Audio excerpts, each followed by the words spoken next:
Hello everyone, I hope you're having a great day. In today's video, I'm going to be showing you two blocks and they're basically the opposite of each other. So what you'll need is you'll need a selection of 2.5 by 4.5. I like to use a high contrast fabrics.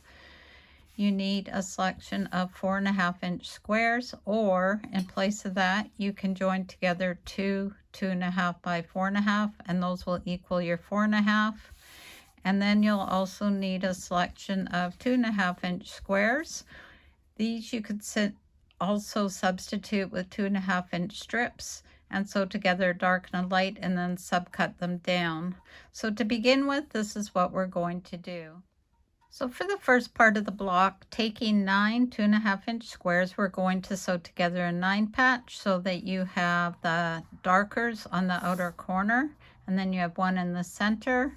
So that's going to be 5 2.5-inch squares, and then you're going to have 4 lighter ones. So what I like to do is I like to stitch them together in pairs like this, keeping the thread together without cutting it in between. And then I'll take them along and I'll join the next row, and then I'll cut them apart, take them to my iron, press them, and then join them together. So let's get started on this. So I've got the first part of the piecing done, and what I'll do is I'll press these top and bottom towards the outside, and this one I'll do on the inside, and then when I go to join these together in rows, we'll get some really nice nesting going on, and this will be our first 9 patch. So this should measure now 6.5 inches square, and if you can see, I did spin them and it helps to take the bulk away. So I'm just going to set this aside for now, and this is the center for block A. So now we're going to take a series of our potato chips. So these are the 2.5 by 4.5, and we're going to take a darker, a lighter, and a darker and piece them together in sets like this. And these will measure 6.5 by 4.5 when they are sewn together, and we need to do 4 of those. So I've got 4 groups ready to go here, and again a 1/4 inch seam here and here. And what I do is I won't press these until I start joining them together with the other units in this block. So guess what? We've just created rail fences. So now what I'm going to do is I'm going to take, again, this is per block, so I'm going to take 2 of them and set them aside. I'm going to take the other 2 and having them so the seams are on the vertical, so going up and down, I'm going to take a 4.5-inch square, or the squares that you've made by joining 2 2.5 4.5-inch chips, and I'm going to put 1 on each side like that. So per block we need 2 of these.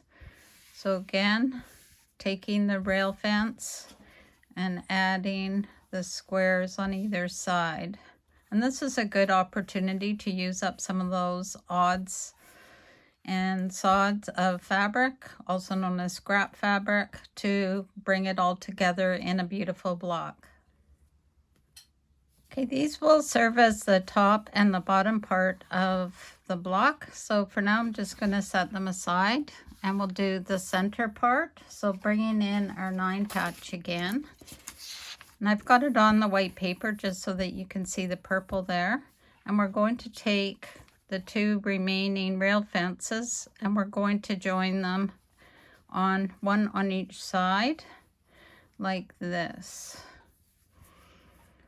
So this is when, because you've pressed these a certain way, the ones on the side, you want to press them the opposite way. So in this case, it'll be towards the dark, and then those will nest nicely here. And again, we'll be doing it to the dark on this, and these 2 here will nest nicely. Okay, so I now have the center part of block A done, and again, I haven't made a commitment to how I want to press these seams yet. You may want to twist them and do them like we did in the center here so they lay flatter. You may want to press them open. You may want to do them to one side. I leave that up to you. I prefer to do my seams to one side because I just feel it's stronger, but again, that's just my opinion. So next we're going to take one of the other units we already pieced together, and we're going to add it to the top like this. And because we have seams in these positions here, what I do is I take a look at the ones that have already been pressed, and then I press the others to the opposite. And this is when I make a commitment on the top side or on the first edge, which way I want this first unit of rail fences to be pressed. And so what I'll do is I'll do that with the 1/4 inch seam, and then I'll come along and I'll take the other one and I'll join it on the bottom like that. So this is block A now done. It measures 14.5 inches unfinished, and it uses 8 of the darker potato chips, 4 of the lighter, and then we've got our 9 2.5 inch squares, and then we have 4 that go in the corners that are 4.5 inch squares or can easily be made up with potato chips themselves. So now I'm going to go on and show you block B. So this is the center of block B, and again it's opposite of A. So instead of 5 darks and 4 lights, we now have 5 on the lighter side and 5 that are dark. I actually had some sets that were left over from another video of strips that were sewn together, so I'm going to use those here, and then I'll just piece row here, I'll piece these together, and then I'll complete the block, or I should say the unit for the block. So I now have the center of block B done, and I will put that aside. And because we're doing the opposite to A, we're now going to make rail fences again, but it's going to be the opposite. So we're going to have a light, a dark, and a light, and we're going to be making 4 of those per block. So I now have my rail fences all pieced together, so I'm just going to cut them apart quickly. And then I'm going to bring in the center part of the block, and the assembly is basically the same as the first one, block A. So this is for block B. So we're going to take one of the rail fences and just pick out whatever combination makes you happy. Like that.